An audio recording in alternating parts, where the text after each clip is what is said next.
Ah, my friend, as we get closer to the start of the year, feel the warmth of the fire. We're about to go on a journey to lands forgotten by time, to an age where swords and knowledge were reborn. We must tread carefully through the misty paths of the past, because the story I'm about to tell you is one of an empire where not only wars but also ideas ruled. Think for a moment, a world rising from the ashes of Rome. Kingdoms shattered in chaos and collapse. Villages shaken by invasions and a civilization torn apart. It was in this very time, in the depths of the Dark Ages, that a man rose. His name was Charlemagne. Not just a king, not just a conqueror. He was an emperor who reshaped Europe, a reformer, a legend. In this story, we won't just talk about conquests and battles. We'll also explore the rebirth of a man, a people, and an era. Charlemagne and the Carolingians changed the fate of Europe, from education to religion, from governance to art. Every step they took echoes even today. But remember, my child, every great empire has both a rise and a fall. Charlemagne's legacy would be shaken by his death, divisions would emerge among his sons, and the Carolingian Empire would be driven toward an inevitable end. Now, close your eyes and imagine in a stone-walled castle where the cold winds of Europe blow, a king's shadow appears in the flickering light of torches. That shadow is the silhouette of a man whose name will echo through history. You'll read his name in history books, written in gold letters. Charlemagne. Let's begin. Come closer, my friend, as the shadows dance in the light of the fire. Let me tell you about the rise of a great dynasty. An empire is built not just with swords, but with minds and leaders who know how to seize opportunities. And here, one of the dynasties that changed the fate of Europe has a story of such a rise. A long time ago, another dynasty ruled the throne of the Frank kingdom, the Merovingians. Over time, this dynasty weakened. The kings lost their power. Decisions were no longer made in the palace, but in the hands of nobles and army commanders. The king had a name, but no authority. They were known as the lazy kings. In reality, those who truly ruled the kingdom were those with a powerful title next to the king, the mayors of the palace. And then, a new family rose to the scene. Their name was already becoming famous even back then, the Carolingians. You know, my child, true power is sometimes not in the crown, but in the hands behind the head that wears it. Inside the Frankish palace, one man was gathering all the power into his hands. His name was Pepin the Short. Pepin the Short. Though his name was small, his deeds were enormous. He wasn't just a commander, he was a strategist. While the Merovingian kings sat on their thrones, he was managing the country from the battlefields. One of the moves that changed the kingdom's fate was gaining the support of the Pope. Back then, the Roman Church was a great power, and the Pope's blessing could be enough to crown someone. And that's exactly what happened. In 751, with the Pope's blessing, Pepin the Short deposed the Merovingian dynasty and declared himself the true king of the Franks. Thus, the Carolingian dynasty was officially born.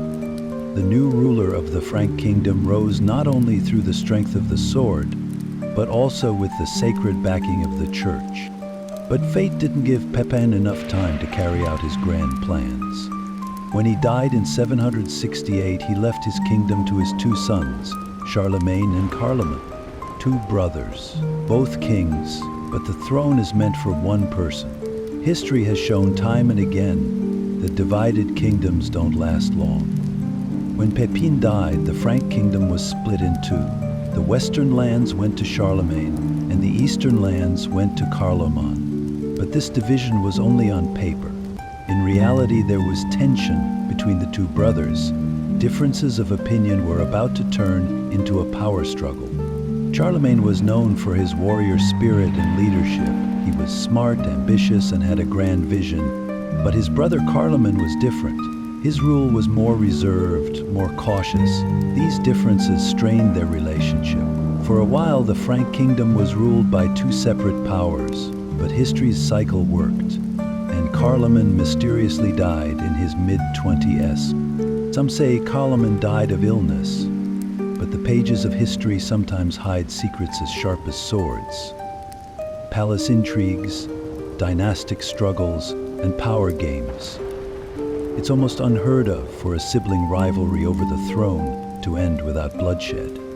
After Charlemagne's death, Charlemagne quickly took action. He took control of his brother's lands and army. Now he was the sole ruler of the Frank kingdom. And thus a new era began. Charlemagne's kingdom wouldn't be just any kingdom. He would be more than a king. He would be an emperor. And he would change the fate of Europe forever. But my friend, this is just the beginning. The real story is about to start. Like the fierce flames of the fire, some wars burn with an uncontrollable fury. Come get a little closer, my friend. Tonight, I'm going to tell you about Charlemagne's toughest battle, the long and bloody struggle he fought against the Saxons. This wasn't just a fight over land. It was a war between beliefs. Great rulers don't just conquer, they also want to shape the lands they conquer with their own culture. Charlemagne was one of those rulers. He wasn't just a warrior who took land. He was an emperor who believed he was God's messenger on earth. In his eyes, there should be one empire, one law, and one faith, Christianity. But beyond the northern forests, past the Rhine River, there lived a people who resisted Charlemagne's vision. The Saxons. The Saxons were a warrior people. Even the Romans hadn't fully conquered these lands. They were fiercely independent, worshipping their ancestors with pagan beliefs, and they refused to accept Christianity. To them, their old gods, their ancient traditions, and their freedom were more important than anything else.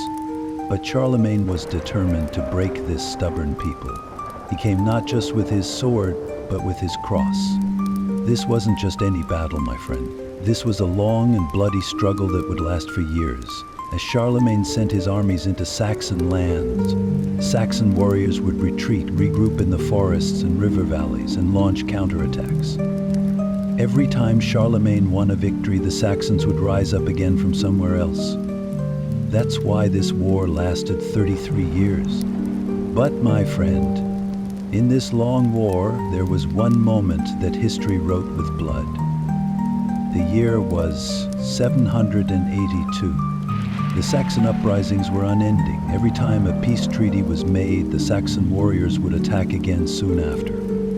Finally, Charlemagne's patience ran out. One of the Saxon leaders, Widukind, was the figurehead of the uprisings.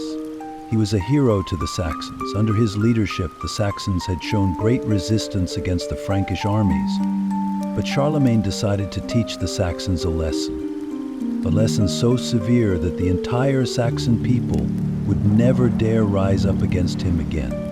The Frankish army dealt a crushing defeat to the Saxons. Thousands of Saxon warriors were taken prisoner. And then, the dreaded order was given. Charlemagne commanded that 4,500 Saxon prisoners be executed. Think about it, my friend. 4,500 men. No trial, no judgment, just swords and screams. On the banks of the Verdun River that day, Saxon blood flowed. This massacre was meant to break the Saxons' spirit. Charlemagne wanted to show them the price of resistance. But does killing a people also kill their faith? After the massacre, Charlemagne went even further. He implemented a policy of forced conversion. Pagan rituals were now banned in Saxon lands. Temples were destroyed. Statues of pagan gods were broken. And the Saxons were told either they would convert to Christianity or they would be executed. Some submitted, they were baptized, taken to churches, but some fled into the forests and continued their resistance. And so, my friend, the Saxon spirit was never fully broken. Even after the Verdun massacre, uprisings continued. Widukind fled, but later returned to lead a final battle against Charlemagne. But in the end, even he had to be baptized. Charlemagne's long wars ended with the Saxons finally submitting to the Frankish kingdom. But the price of this victory was great. Thousands of lives were lost, a people's traditions were erased, and their old gods were nearly forgotten. But my friend, history doesn't forget. And as long as we keep telling these stories by the fire, maybe those old gods are still living somewhere. Come closer, my friend, because the story I'm about to tell you is one where swords and intrigue are intertwined. A game played not just on the battlefields, but in the shadowy corridors of churches. It's a story of a king, a pope, and a war that changed the fate of a people. Today I'll take you to 8th century Italy to tell you about one of Charlemagne's greatest political moves, the fall of the Lombard kingdom. Every great ruler doesn't just conquer with a sword, they also conquer with their mind. Charlemagne was one of the greatest examples of this. He didn't just defeat his enemies on the battlefield, he also outsmarted them through diplomacy. And this time, his enemy wasn't a powerful kingdom, but the Lombards, who acted as if they were the heirs to ancient Rome in the heart of Italy. The Lombards ruled northern Italy. They were fierce warriors with a disciplined army and deep traditions. But their biggest mistake was making the church their enemy. King Desiderius of the Lombards had adopted a harsh stance against the Pope. He questioned the Pope's authority, threatened Rome, and even allowed Charlemagne's brother, Carloman's sons, to gather around him, giving them a claim to the Frankish throne. This was unacceptable to Charlemagne. It not only posed a threat to his dynasty, but it also endangered one of his most important allies, the Pope. And here, my friend, was born the great alliance between the church and the kingdom. The Pope wrote a letter from Rome calling Charlemagne for help. Charlemagne, who claimed to be the greatest protector of the church, couldn't ignore this call. But my friend, don't think this was just a religious matter. Charlemagne wasn't just helping the Pope, he was also planning to bring Italy into his empire. The year was 773. Charlemagne gathered his great army. Moving through the cold and harsh passes of the Alps, he entered Lombard territory. Under the shadow of the snowy peaks, Frankish warriors clutched their shields tightly as they crossed difficult terrain. Desiderius retreated to the fortress of Pavia and shut its gates. But no matter how strong the fortress, it couldn't hold up against hunger and time. And so the siege of Pavia began. Months passed as the Lombard army inside fought starvation while the Franks waited at the gates. Desiderius hoped for outside help, but that help never came. Finally, in 774, Pavia fell. Desiderius was captured, deposed, and sent to a monastery where he would never rule again. Charlemagne absorbed the Lombard kingdom into his Frankish Empire. But my friend, this wasn't just a battle won, this was an empire expanded. Charlemagne moved towards Rome. The Pope welcomed him with a grand ceremony. The most powerful man in the church and the mightiest king in Europe had come together. The Pope didn't just see him as an ally, he saw him as God's greatest ruler on earth. And in that moment, something happened that would change the course of history. Charlemagne crowned himself with the Iron Crown of the Lombards. Any ruler who wore this crown would take the title King of the Lombards. Charlemagne wasn't just king of the Franks anymore, he was now the ruler of Italy as well. This wasn't just any title, my friend. This was a step toward the ghost of the Roman Empire, the beginning of the road that would lead Charlemagne to the title Emperor. And so, the Franks weren't just masters of Gaul anymore, they were now masters of Italy as well. Charlemagne's name echoed not only through Western Europe, but also in Byzantium and even among the Abbasids. But you must know, my friend, that every great conquest brings new enemies. By protecting Rome, Charlemagne had become the Pope's ally, but this move turned him into an enemy of Byzantium. In the years to come, this enmity would lead to events that would shape European history. But that, my friend, is another story for another night. Now, let's stoke the fire a bit more. And remember, my friend, history is written not only with swords, but also with minds. Gather around the fire, my friends. Today I'm going to tell you a story about how even the greatest rulers can be deceived, and how battles are won not just with swords, but also with trickery and betrayal. The mighty King Charlemagne, ruler of the Carolingian Empire, had won victory after victory throughout his life, but this time you're going to hear about a campaign that even he couldn't win. Charlemagne wanted to bring his power to the lands of Iberia, but fate had other plans. And in these plans there was a betrayed king, hostile deserts, and an ambush that would become the stuff of legends. The year was 778. The Frankish Empire was at one of its peak moments. Charlemagne had defeated the Saxons in the west, brought the Bavarians under control in the east, and conquered the Lombard kingdom in the south, becoming the master of Italy. But his eyes were set beyond the Pyrenees and the Alps. At that time, the Iberian Peninsula was part of the Islamic world. The Umayyad Caliphate in Andalusia had been embroiled in a bloody civil war, and the land was shaken by internal conflicts. Amidst this chaos, Charlemagne received an interesting offer. The governor of Zaragoza, Suleiman al-Arabi, sent a letter to Charlemagne. In the letter, he invited the Frankish king to help him in the civil war in Andalusia against his enemies, promising to hand over the city of Zaragoza to Charlemagne if he offered support. This was a huge opportunity for the Franks. If Charlemagne descended south of the Pyrenees and established himself in Muslim Iberia, his authority over the Christian world would be unchallenged. And so Charlemagne marched with a large army across the Pyrenees and into Iberian territory. But my friends, promises made in war often disappear like the wind. When Charlemagne reached the gates of Zaragoza, Governor Suleiman al-Arabi went back on his word and refused to open the gates. Charlemagne realized he had been betrayed, but he wasn't fully prepared to take the city by force. The summer heat was intense. The Frankish army wasn't accustomed to the desert climate, and their food supplies were running low. Charlemagne had to make a decision: press on or retreat. Charlemagne was forced to cut his campaign in Iberia short. Zaragoza remained unconquered and the plan had failed. But the real disaster awaited on the way back. Charlemagne was returning from the Pyrenees. As the Frankish army crossed the mountains on a long march, the passes were filled with danger. But the real threat would come from a people he thought were his allies. On his return from Iberia, Charlemagne's army had raided a few Basque towns. The Basques were tough people of the Pyrenees, a small but warrior-like people, and they were about to teach the Franks a lesson they would never forget. August 22, 778. As Charlemagne's army advanced through the Roncevaux Pass, an ambush was launched on the rearguard. The Basques had waited for the perfect moment, trapping them in the narrowest part of the pass. Charlemagne's one of his most important generals, Roland, was in charge of protecting the retreating army. But this wasn't a battle, my friends.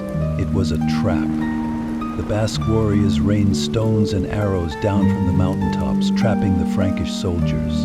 There was no escape, and sending reinforcements was nearly impossible. And my friend, here is where the legend of Roland was born. Roland fought to the very end to save the Frankish soldiers under his command. Even in his own blood, as he took his last breath, he never let go of his sword.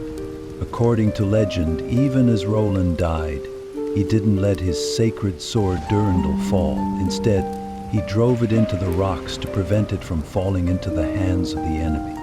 His heroic death would be told for centuries, becoming the legendary Song of Roland. Charlemagne never forgot this defeat at Roncevaux, but remember, the fate of a war is not always determined by the great battlefields. Sometimes it's written in a narrow pass by the cries of a betrayed army. And so, my friends, Charlemagne did not achieve victory this time. He couldn't establish a permanent foothold in Iberia, and his first campaign against the Muslims had failed. But this defeat didn't diminish his power, because he had greater plans ahead. And one day, Charlemagne would become not just the king of the Franks, but the emperor of all the West. But that story is for another night. Now, let's stoke the fire a little and remember the lessons of the past once again. gather around the fire, my friends. Today, I'm going to take you to the endless plains of Central Europe, where fierce storms of cavalry once ruled. This land was home to a feared people, the Avars. These nomadic warriors who struck fear into Eastern Europe for centuries had set their sights on the Frankish lands. The great Western Emperor Charlemagne was expanding his empire's borders.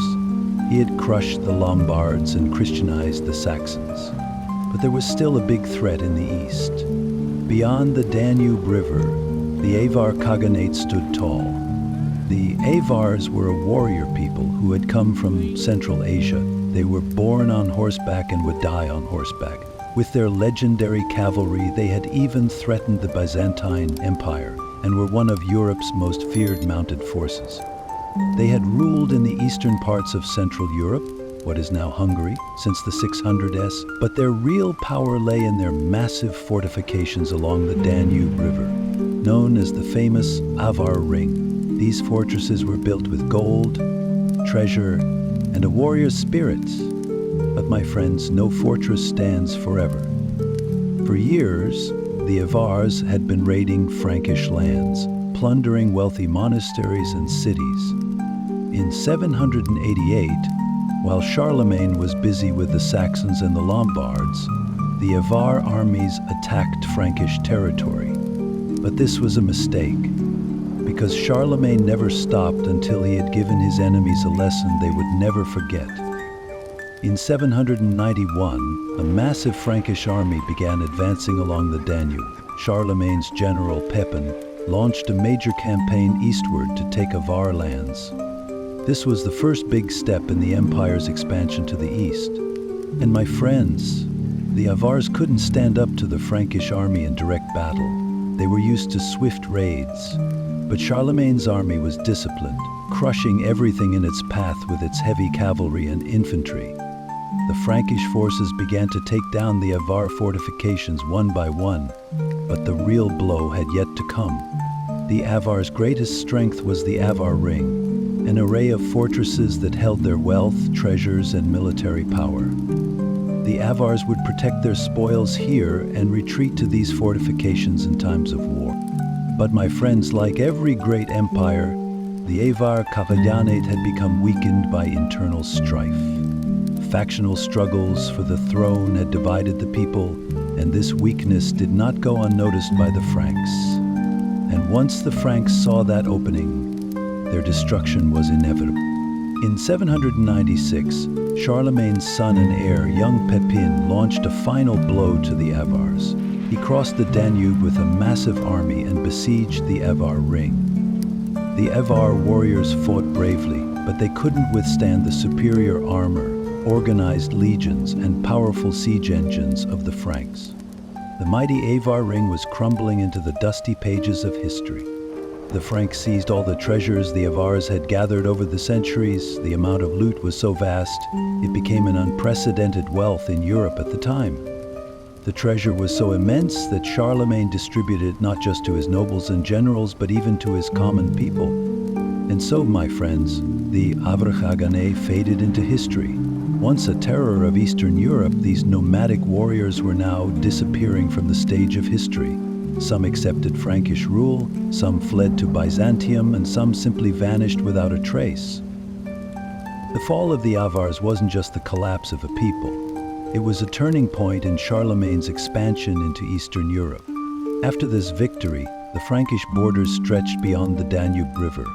The Carolingians built castles, churches, and new cities in the region. Christian missionaries were sent, and the former Avar lands came under Frankish rule. Thus, a new era began in the East. But this era wouldn't just be about the Franks. It would lay the groundwork for the rise of other great peoples in the future.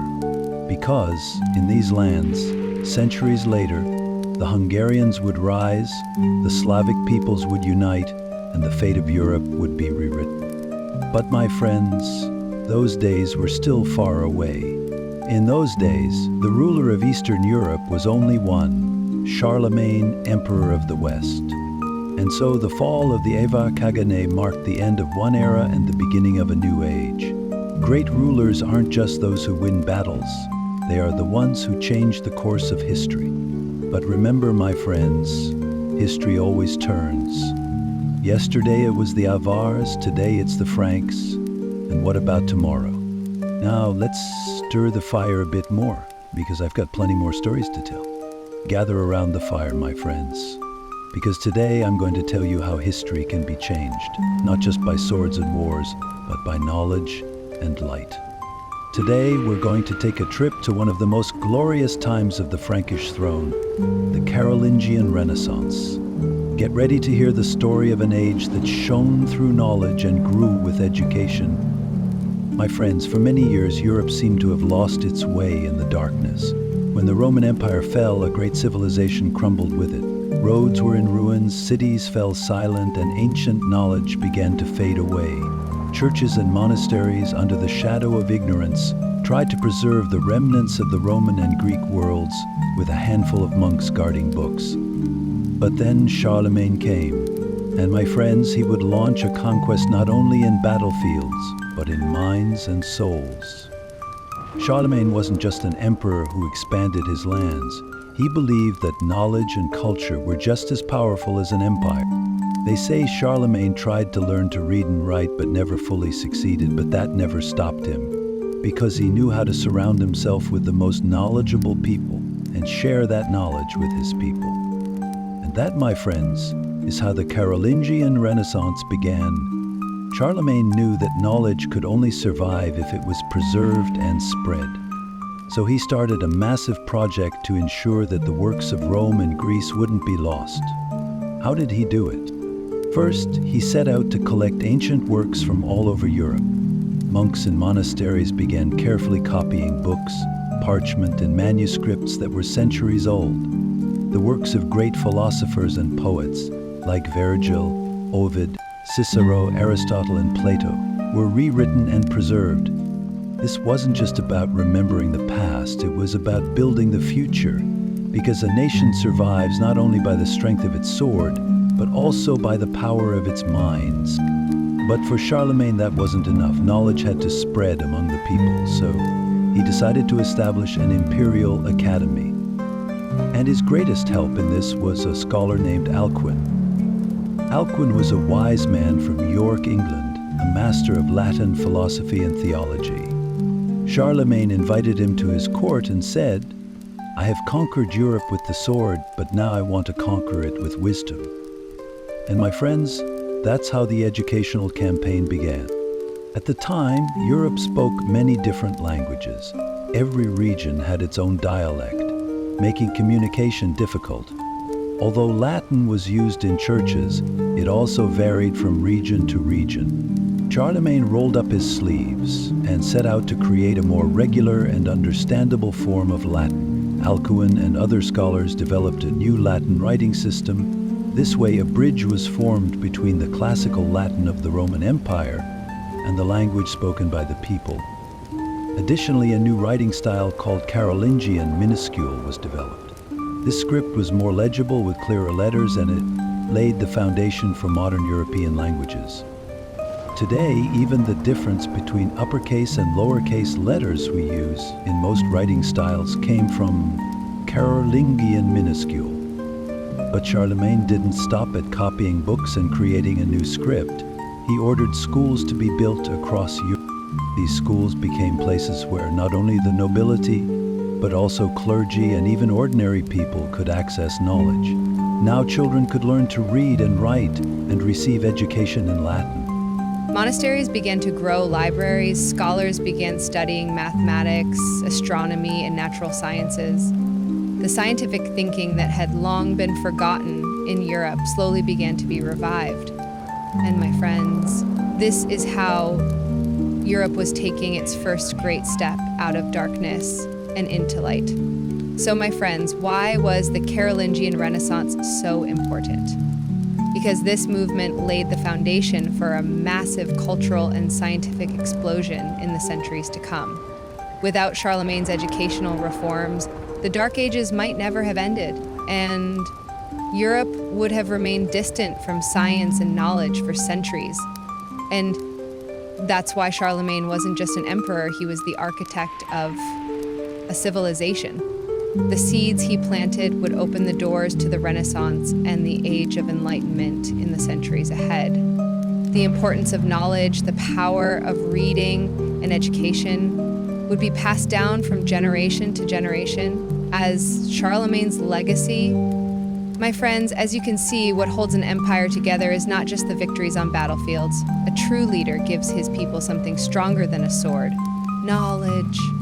Now let's stoke the fire a little more, because I have many more stories to tell. Friends, for many years the streets of Europe echoed with no voice of knowledge. There were no philosophers debating in the town squares, no teachers giving lessons in libraries. The glorious days of Rome were behind, leaving only ruined amphitheaters and forgotten stories in their wake.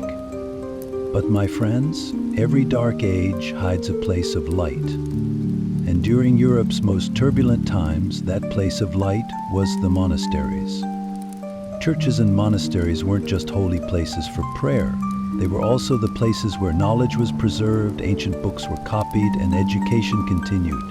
When a monk's ink-stained hands moved over the parchment, they were passing down knowledge written thousands of years ago to future generations. However, my friends, this wasn't enough. For Europe to truly be reborn, education couldn't stay locked inside the monasteries. Knowledge had to become a treasure accessible to all. That's why Charlemagne made churches and monasteries the center of a great educational reform. So, how did this reform happen? That's where Alcuin of York comes into play. Remember his name, my friends, because Alcuin was the man who radically changed Europe's education system. Alcuin was a scholar from York, England. He was an expert in theology, philosophy, and Latin. But what really made him special was his foresight to make Charlemagne's vision for education a reality. Educate my people, bring them to the light of wisdom. And so the Carolingian Academy was founded. This academy became a center where not only clergy, but also nobles and even some common folk could receive education. It wasn't just monks anymore. People who would hold power in the kingdom were now learning to read and write, speaking Latin and gaining knowledge in subjects like math, history, and philosophy. With Charlemagne's support, Alcuin ensured the schools of the churches were established. Now, great monasteries weren't just places for prayer, they became centers where the future leaders, scientists, and philosophers of Europe were trained. My friends, an empire can't just be ruled with knowledge alone. Alongside knowledge, a strong governance model is required. And this is where Charlemagne stepped up not only as a king, but as the founder of a new system. Though what kind of system did he establish? Charlemagne took inspiration from Rome's central administration model, but adapted it to fit his time. He knew that the best way to rule vast lands was by working with powerful local leaders. And that's how the Carolingian feudal system was born. At that time, it was impossible for a king to rule a massive empire alone. Charlemagne solved this problem with the vassal system. So what was vassalage? In this system, the king granted land to trusted nobles, and in return, they pledged loyalty and military support. These nobles were called vassals. Vassals governed their territories, collected taxes, and provided soldiers when needed. But my friend, Charlemagne took this a step further. He made the land not just a possession, but a governance mechanism. Every vassal who owned land had to organize the peasants, soldiers, and production systems in their territory. And most importantly, this land wasn't given through inheritance, it was awarded based on merit. So being born into nobility wasn't enough. To be Charlemagne's vassal, one had to be strong, loyal, and capable in governance. But Charlemagne's biggest innovation was that regional leaders were directly accountable to the king's authority. In this system, large territories were divided into counties, and each region was ruled by a count. Counts were responsible for collecting taxes, maintaining order, and enforcing laws. In larger, more strategically important areas, dukes were assigned. Dukes had more power than counts and played a major role in defending the border regions. However, Charlemagne didn't want his administrators to grow unchecked in power. That's why he appointed special inspectors called Missi Dominici, king's messengers. These inspectors monitored counts and dukes, checking on the welfare of the people, whether taxes were collected properly, and whether loyalty to the king was maintained. So, my friends, local leaders were given authority, but central power was also preserved. Charlemagne's feudal system would become the backbone of European governance for centuries to come. Thanks to the steps he took, education was revived, churches became centers of knowledge, Land management was regulated. a balance between local leaders and royal authority was established. And this system, my friends, would give rise to Europe's greatest empires in the coming centuries and endure throughout the Middle Ages. But the story doesn't end here. There's so much more to tell. Keep the fire burning, because in the next chapter, we'll talk about how Charlemagne crowned himself as Emperor of the Empire. My friends, as we turn the pages of history, there are moments when the fate of a ruler is shaped not just by the sharpness of their sword, but also by the touch of another hand. This is a story of how the paths of an emperor and a pope crossed. Charlemagne's rule was strengthened not only by the victories won on the battlefield, but also by the unshakable alliance he formed with the Church. One of the most crucial moments of this alliance began when Pope Leo III called for help to defend his throne in Rome. Pope Leo III had been heavily accused by his rivals in Rome and even faced a rebellion in the city. The rebels not only tried to overthrow him, but even attempted to lynch him. Yet, by the twist of fate, the one who would come to his rescue was Charlemagne, far away in the Frankish lands. In desperation, the Pope sent word to the Frankish king, "Help me, you are the only one who can protect God's church." And my friends, Charlemagne did not ignore this call. He wasn't just a ruler, he was an emperor, responsible for maintaining God's order on earth. The Frankish armies marched into Rome, crushing Pope Leo's enemies. The Pope returned to his throne, but there was a price. Now, Rome was not just the seat of the papacy, but also a part of Charlemagne's authority. My friends, throughout history, kings conquer with their swords. But what really solidifies their thrones is not the sword, but faith. Charlemagne understood the power of the church. He knew he not only had to secure his armies, but also bring the papacy, seen as God's representative, to his side. And remember, in medieval Europe, the Pope's word was considered holier than that of a king. That's why Charlemagne didn't just support the church, he fused the power of religion with his own rule. For him, churches weren't just places of prayer. They were centers of knowledge that laid the foundations of governance. Education spread across monasteries. Churches delivered sermons that supported the king's authority. Priests taught the people that Charlemagne was God's chosen ruler. At this point, my friends, Charlemagne became one of those rulers who struck a balance between church and state. The church's support gave him not only earthly power, but also made him see himself as an emperor under God's shadow. But my friends, the greatest reward of this alliance had yet to come. Charlemagne had not yet received the title of emperor, but that was about to change very soon. It was December 25th, 800, at St. Peter's Basilica in Rome. That day was no ordinary day, my friends. It was a day that changed the history of the West. That day, an emperor was born. Charlemagne knelt, praying before the people and the church. And at that moment, Pope Leo III took a magnificent crown, crafted with gold, and placed it on Charlemagne's head in front of everyone. And these words echoed, "With the grace of God, you are crowned Emperor of the Romans and Augustus." And my friends, this moment was seen as the rebirth of the Western Roman Empire. Until that day, there had been only one person in Western Europe who bore the title of emperor, the Eastern Roman Byzantine Emperor. But now, the West had its own emperor. This wasn't just a coronation, it was the moment when the entire world order changed. So what did this mean? The imperial tradition was reborn in Western Europe. the Frankish kingdom laid the foundations for the Holy Roman Empire. The Pope now held the power to crown kings. The rebirth of the Western Roman Empire, historians have asked this question for years. When Charlemagne was crowned in 800, did the Western Roman Empire truly rebirth? This debate can be viewed from different angles.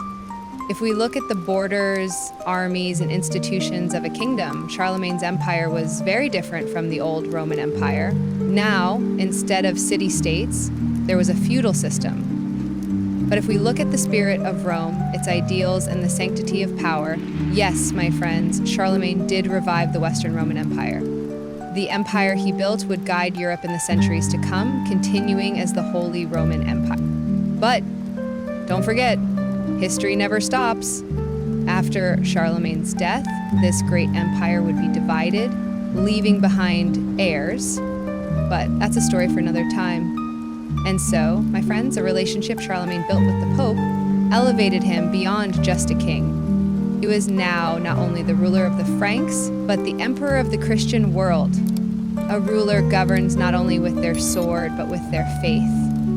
My friends, this alliance would shape the fate of Europe for centuries to come. My friends, history is like a current. Sometimes it's calm and other times it's as fierce as a hurricane. And in the final years of Charlemagne's reign, a storm that threatened the foundations of his empire was beginning to approach: the Vikings. These strange and wild people from the northern seas were sailing across Europe's waters as if they were land, raiding towns, monasteries, even cities. The Vikings, much like the Mongols from the east, were a shadow that brought fear and terror. Once, in the calm seas, northern seafaring peoples had reached as far as France's shores, targeting the weak spots of the Frankish kingdom. Despite being a strong emperor, Charlemagne was unable to fully rid himself of this new northern threat. Nevertheless, in his later years, Charlemagne tried to take every measure to defend his empire. Security was particularly heightened in monasteries, cities, and villages. These weren't just physical attacks, my friends. The presence of the Vikings was starting to change the balance of power across Europe. As the harsh winds of the north began to threaten the south more and more every day, the Frankish kingdom was also unsettled. Charlemagne's strong leadership had withstood these new barbarian attacks, but an even greater threat was approaching: Charlemagne's aging and health issues. Over time, the strong emperor's body began to weaken. Charlemagne started to struggle with old age and illness. My friends, kings and emperors are always strongest at the peak of their power, but the unstoppable flow of time slowly and quietly surrounds each one. Charlemagne, in the most glorious years of his empire, was beginning to lose his former strength. He fell ill many times, but each time he got back up, doing everything he could to stay in control of his empire. But my friends, the effects of aging and health issues on the emperor were significant. As the weight of the empire grew heavier, cracks began to appear in his rule. These weaknesses created a vacuum that began to threaten the future of the empire.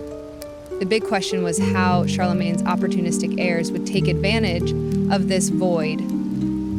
And so, in the year 814, one day, Charlemagne passed away.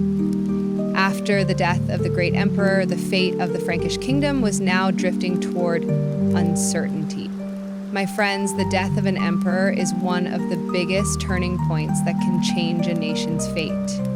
Charlemagne's death was not just the loss of a ruler, it was the beginning of the empire as a whole being shaken. Charlemagne had left behind a great legacy in his lifetime. However, the lands left behind, the vacancy in leadership, and the empire's size turned this legacy into a crisis that questioned it all. And my friends, death always creates instability. This was also true for Charlemagne. The great order he had established and the government woven with years of victories began to crumble. Charlemagne's heirs could not unite to manage the empire. The Frankish kingdom began to falter between external threats and internal struggles. Fights over lands among brothers disrupted the balance within the empire. And so, my friends, at the end of this complex and uncertain period, the Carolingian Empire began to divide.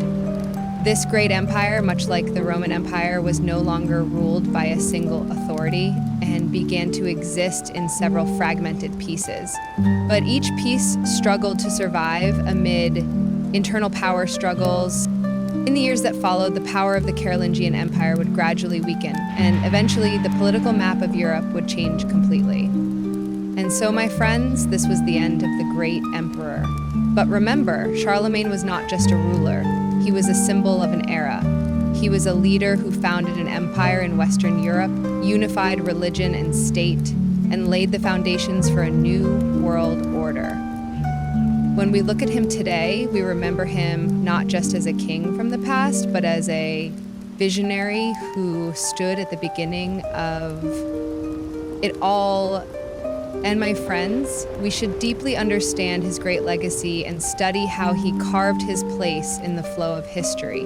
Because every emperor shines like a star that changes the fate of a nation, but stars are also destined to fade. And so Charlemagne's story takes its place in the pages of history as the end of one era, but also the beginning of a new one.